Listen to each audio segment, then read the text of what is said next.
బాబు అప్పుల చిట్టా 3,33,321 కోట్లు. 22 నెలల్లో బడ్జెట్ అప్పులు 1,82,264 కోట్లు.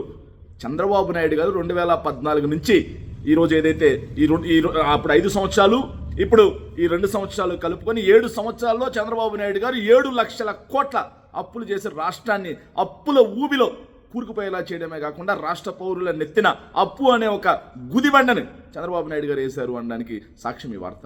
ఎందుకంటే చంద్రబాబు నాయుడు గారు ఈ 5 సంవత్సరాలు పక్కన పెడితే ఈ 22 నెలల్లో, కేవలం 22 నెలల్లో కోవిడ్ లాంటి కష్టం లేదు, అదేవిధంగా జగన్మోహన్ రెడ్డి గారి లాగా సంక్షేమం లేదు, జగన్మోహన్ రెడ్డి గారి లాగా అభివృద్ధి లేదు, ఏమీ లేకపోయినా సరే 3,33,321 కోట్ల రూపాయలు అప్పు చేశారంటే రాష్ట్రం మరో పాకిస్తాన్లో అవుతున్నట్ట కాదా? రాష్ట్రం నిజంగా సంపద సృష్టిస్తాను అని చెప్పేసి ఒకవైపు రాష్ట్ర ఆదాయాలు తగ్గిపోతూ సంపద ఆవిరైపోతా ఉంది. సంపద సృష్టిస్తాను అని చెప్పేసి అప్పుల ముష్టెత్తిస్తా ఉన్నాడు రాష్ట్రం చేత చంద్రబాబు నాయుడు గారు అనడానికి సాక్ష్యమే ఈ వార్త.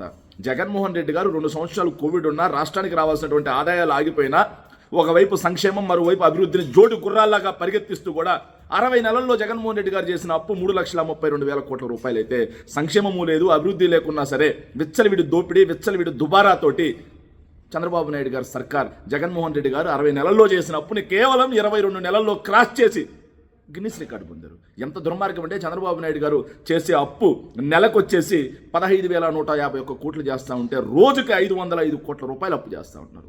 గంటకి 21 కోట్ల రూపాయలు అప్పు చేస్తూ మనం ఈ వీడియో మాట్లాడే 2 నిమిషాలకు కూడా ఆయన చేసిన అప్పు నిమిషానికి 35 లక్షల లెక్కన 2 నిమిషాలకి 70 లక్షల రూపాయలు అప్పు చేస్తూ రాష్ట్ర ప్రజల నెత్తిన గుదిబండేస్తూ ఉన్నారు.